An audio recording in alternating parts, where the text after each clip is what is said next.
Fala, meu lindo! Meu lindo, minha linda! Welcome! Shalom! Gente, nós estamos em Israel. Aqui ao fundo você está vendo a Galileia. E aqui você está vendo o David. E a presença que você sente é do Galileu. Não é verdade? É ele, Jesus. Jesus que pregou na Galileia, que fez milagres extraordinários, que mudou a vida minha, que mudou a sua vida, que dividiu a história em antes e depois. Existe antes de Cristo e depois de Cristo. Se um dia algum ateu te incomodar, diga para ele: olha o calendário e veja o dia que é hoje. Ele vai dizer: por quê? Veja o dia. Aí ele vai dizer: olha, 15 de abril. De quê? De 2023. Depois de quem? Oh, ele dividiu o mundo, meu lindo, em antes e depois dele. Não venha dizer que ele não é real. Excuse me. Mas olha, deixa quieto, vamos, sem polêmicas. O Pedro que habita em mim dá vaga pro João, que também mora perto. Há uma palavra de Deus sobre nós. Eu só quero te pedir um favor. Se você ainda não é inscrito no canal, se inscreve, ativa o sininho, entendeu? Ativa, faz por dó, se inscreve. Porque às vezes eu peço, as pessoas falam assim: não, irmão, faz por dó. Entra no telefone lá, vê, porque nós temos uma meta. E quando vir a meta, a gente vai dobrar a meta.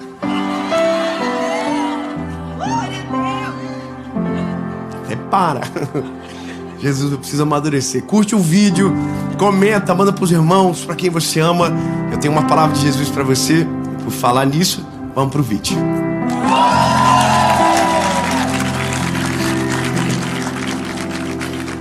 Olha, vocês estão ficando bom nesse negócio de gravação. Marcos capítulo de número 4, versículo de número 35.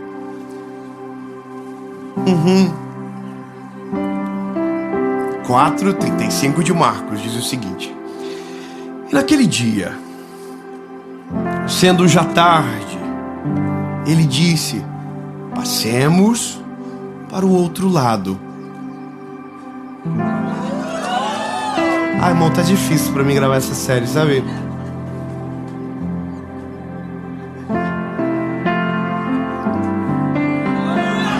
Aqui. Ai, Jesus, me ajuda, Senhor. Vai ser bem complicado hoje. E despedindo a multidão, levaram-no consigo como estava no barco. Havia também com eles outros pequenos barcos. E se levantou uma grande tempestade de vento. E as ondas batiam no barco de modo que se enchia. E ele estava na parte de trás do barco dormindo, sobre uma almofada. E eles o acordaram dizendo: mestre, você não se preocupa que a gente está prestes a morrer? E ele, levantando-se, repreendeu o vento e disse: aquieta-te, mar. E o vento cessou, e houve uma calmaria. E ele disse: por que vocês são tão medrosos?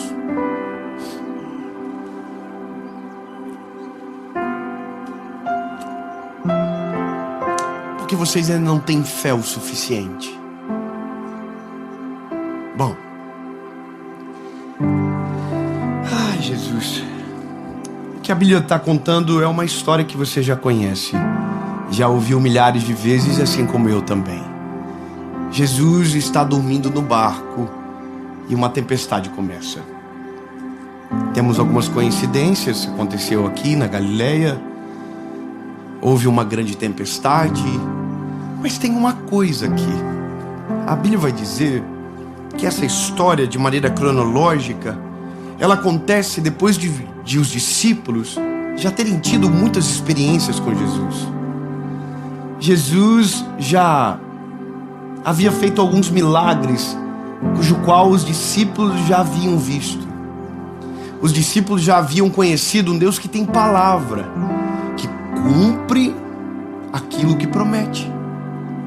Ou seja, não era para restar mais dúvidas sobre a pessoa de Jesus, sabe? Não era para mais desconfiar de nada, até porque no começo ele já havia dito como deveria ser o final.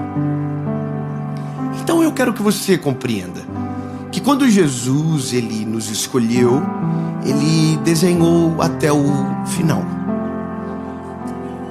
Pronto. Só que entenda algo a mais. O final que ele desenhou é o nosso começo. Não pegou? Eu vou melhorar. Temos um tempo cronológico de vida curtinho. Uns vão viver 100, outros vão viver 80. Não vou. Os irmãos ficou assim, não, são 82, pelo menos 5. Até as artrites não aguenta mais, até os... amém? Porque chega uma fase da vida da gente, irmão, que é só problema de doença, sangue de Jesus tem poder.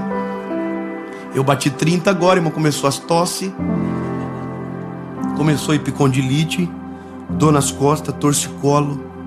Então eu não sei se eu duro até os 100 desse jeito. Nesse ritmo que tá indo, se não trocar o óleo, vai dar problema. Mas brincadeiras à parte, a vida não se resume a essa breve estação. Ela é uma eternidade que o Senhor tem preparado para nós. Só que aqui nesse período da vida, é óbvio que todos nós queremos viver de maneira excelente. Viver aquilo que Jesus tem para nós, viver os planos dele, construir a nossa família. Temos muitos filhos. E eu, tá bom.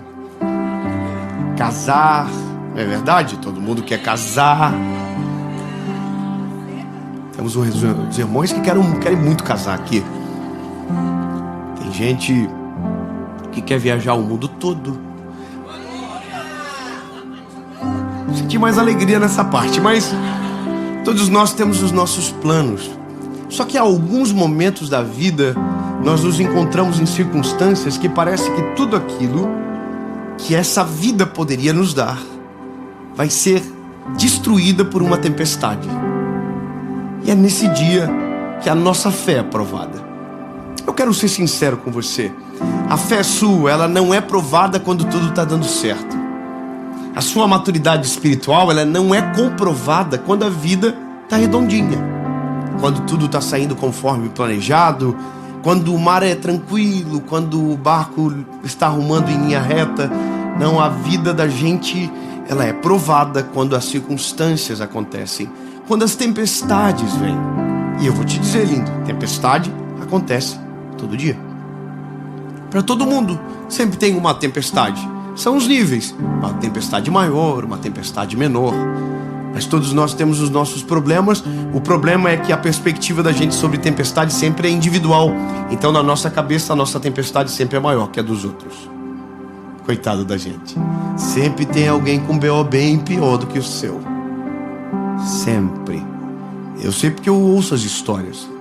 Eu leio os directs. Eu vejo. E às vezes eu fico pensando, Jesus dos crentes, como pode conseguir? Porque tem coisa e confusão, irmão, que você olha e fala assim, nossa, foi ele que provocou. Convenhamos, tem tempestades que acontecem ao acaso, mas tempestade que a gente faz com a nossa mão, a gente faz para ver o pau torar. Irmão, vou ser sincero, você escolheu casar, você escolheu o piorzinho, ruim, bravo. O problema é seu, foi você que escolheu. Não foi Deus que falou assim, ó, querida, tome, pega esse anjo do céu aqui pra você, e que virou Lúcifer do nada. Não, irmão, você foi e escolheu. É você que escolhe o trabalho, é você que escolhe a profissão, é você que escolhe a empresa, é você que escolhe a faculdade, é você. Você entende? Grande parte das tempestades é a gente que provoca. Mas o que importa agora é o que nós fazemos no dia da tempestade, ou o que pensamos quando a tempestade acontece. E agora aqui é maravilhoso, porque veja, é um lago tranquilo, sem muitas expectativas de tempestade. Eles entram e é a primeira tempestade que eles vão enfrentar agora. Jesus está no barco, dormindo. Ouviram essa parte? Jesus está no barco, dormindo. Pode falar com a boquinha linda que Jesus te deu. Jesus está no barco, dormindo. Tá vendo que vocês têm o mesmo problema que os discípulos? Porque o alvo não é o dormindo, é o estar no barco. Vocês enfatizaram mais o dormindo do que o estar no barco. Então, vamos começar a ajudar vocês. Jesus está no barco. Com a boquinha. Jesus está no barco, dormindo. Vamos de novo. Jesus está no barco. O que menos importa é o que ele está fazendo. Ele está. Obrigado. Vamos gravar isso no coraçãozinho. O que menos importa é o que ele está fazendo, porque ele está. Entende que nós vivemos uma vida inteira tentando descobrir o que ele está fazendo e esquecemos que ele está. Será que ele está me ouvindo? Ele está. Ele é onisciente, onipresente, onipotente. Está em todos os lugares, conhece, ouve, sabe tudo. As conversas que você não ouve, ele ouve. As orações que você pensa que ele não ouviu, ele ouviu. Jesus está no barco dormindo. Pronto. Aí a Bíblia vai dizer que os discípulos entram no barco com Jesus dormindo. Jesus tem um soninho pesado. Está dormindo. E eles estão no meio. Aqui. Quando de repente uma tempestade começa. E a Bíblia diz que a tempestade não é fraca. A tempestade é forte, o barco começa a encher. E Jesus não está. Vamos de novo. A Bíblia diz que o barco está enchendo d'água e Jesus está. Pronto, não importa o que ele está fazendo, gente. Pelo amor de Jesus. Ele está. Ele está. Sabe qual é o nosso problema? Às vezes parece que ele não está respondendo, mas ele está. Às vezes parece que Jesus não está nos ouvindo, mas ele está. Parece que Jesus não está vendo o que nós estamos vivendo, mas ele está. Os olhos estão fechados, mas ele está. O descanso dele deveria ser a razão do nosso. A confiança dele deveria ser a razão da nossa. A Bíblia diz que Jesus está dormindo, o pau está torando por discípulos, o Pedro deve estar jogando água para fora do barco, o João deve estar tentando assim, orar inquietinho. Jesus, acorda logo, acorda Jesus, acorda, porque o João era o mais de boa. Mas quando o Pedro deve ter visto o João tentando acordar, ele foi e Jesus falou assim: acorda, se eu trouxe nós para morrer aqui no meio do nada. E aí Jesus levantou. A cena deve ser maravilhosa, Jesus levantando, coçando os olhinhos, pau torando, tempestade, todo mundo olhando para ele assim: e aí, o senhor vai fazer alguma coisa? Nós estamos aqui, o barco está cheio. E aí Jesus olha para ele e diz: vento,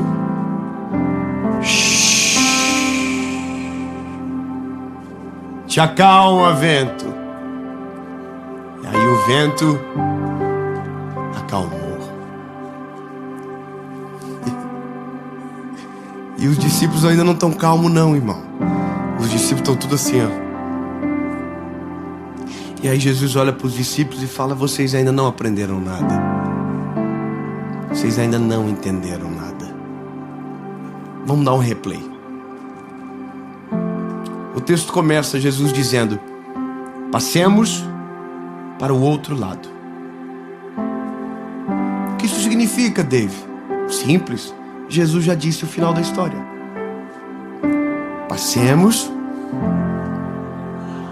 para o outro lado. O final da história estava escrita no início dela. Passemos para o outro lado.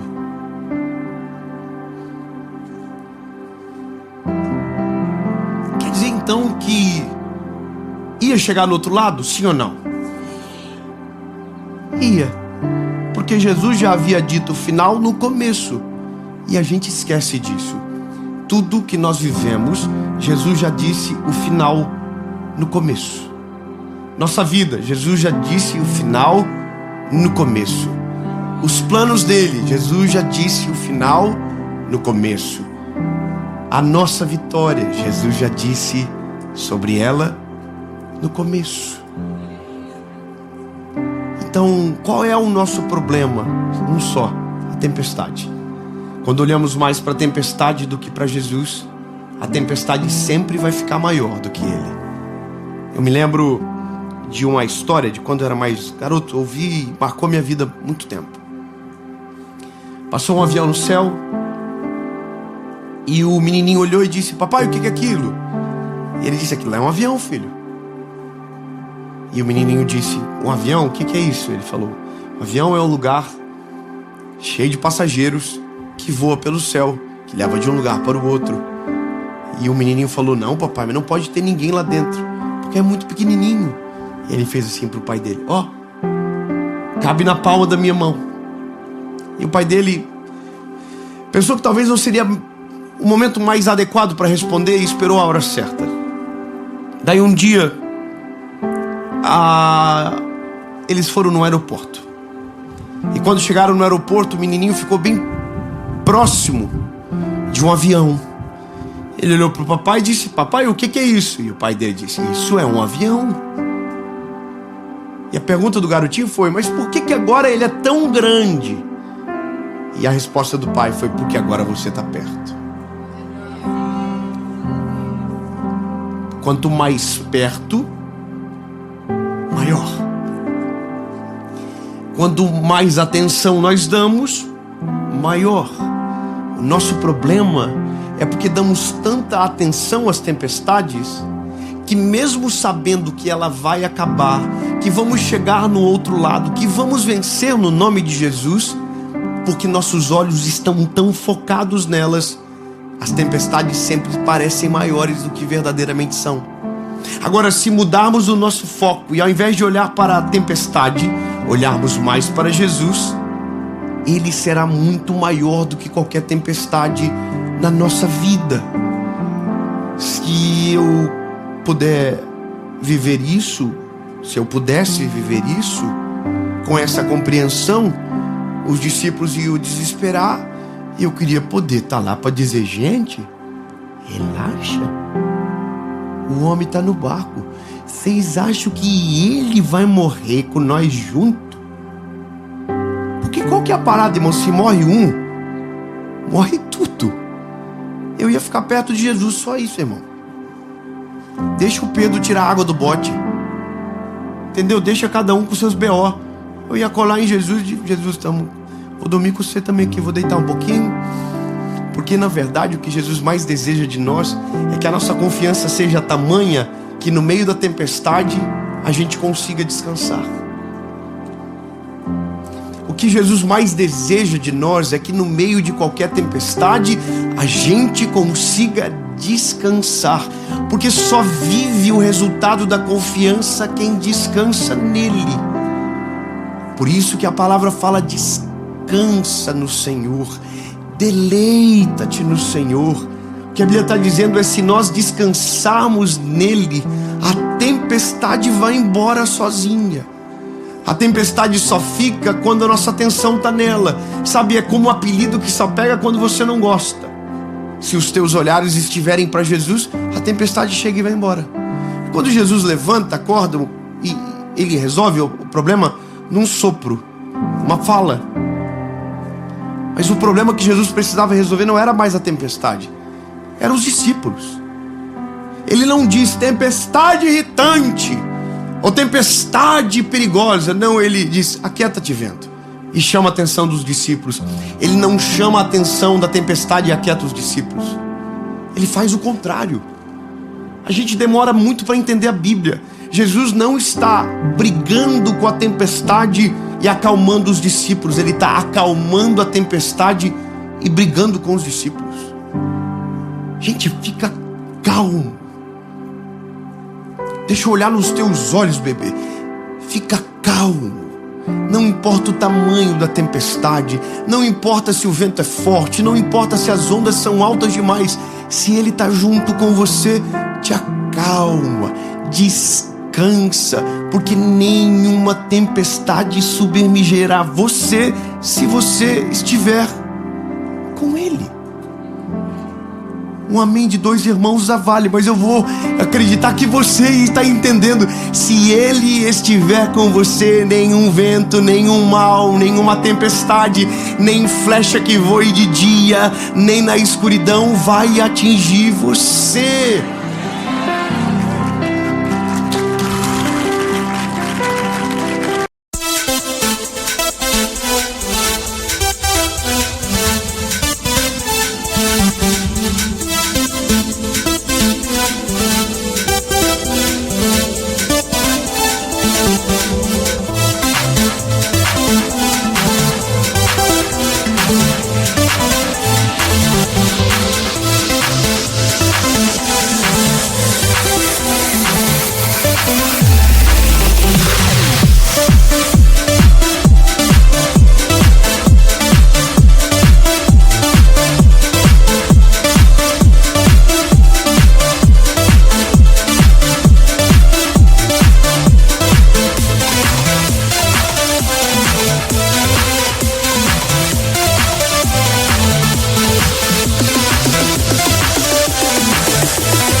Bom, os discípulos levaram uma mijadinha de boa.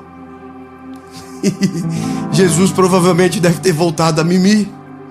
E eles ficaram pensando: nossa, por que nós fomos acordar ele? Nós estava quase chegando. Meus filhos, quando eu brigo com um, o outro diz: mijadinha, levou, hein? Porque eu também ensinei eles. Mas quando a tempestade passou, Jesus deu aquela nos jovens ali, deve ter voltado a dormir.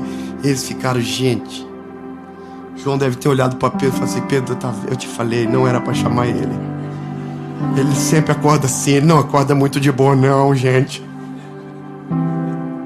E o resumo da história é que eles chegaram no outro lado. E eu vou acelerar a história. Eles chegaram no outro lado.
Pedro se tornou pescador de almas. Jesus se tornou o nosso Salvador. Morreu na cruz do Calvário, ressuscitou ao 3º dia. E hoje nós estamos aqui porque nenhuma tempestade pode pará-lo. Nenhum vento, nenhum perigo, nada. O que nós só precisamos é aprender a confiar. Se existe algo que nós, como seres humanos, precisamos aprender de maneira rápida e urgente, é que se Jesus estiver junto conosco, nada precisaremos temer. Ele é a razão da nossa confiança. Ele é a rocha inabalável. Salmo 125 diz: os que confiam no Senhor são como os montes de Sião, que não se abalam, mas permanecem para sempre.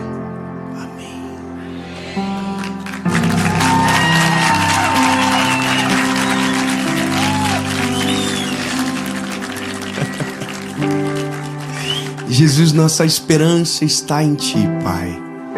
Tu és o nosso socorro bem presente no dia da angústia, no dia da tribulação, Pai. Mas precisamos entender que se o Senhor está conosco, não há o que temer, Jesus. Nenhum vento, nenhum mar, nenhuma tempestade, nada irá nos submergir, Jesus. Tu és fiel para cumprir tudo aquilo que prometeu. Portanto, Jesus, nada poderá nos afastar do Teu amor. Nada poderá impedir que os Teus planos aconteçam na nossa vida. Em Teu nome nós oramos, Jesus, confiando e descansando em Ti. Em nome de Jesus.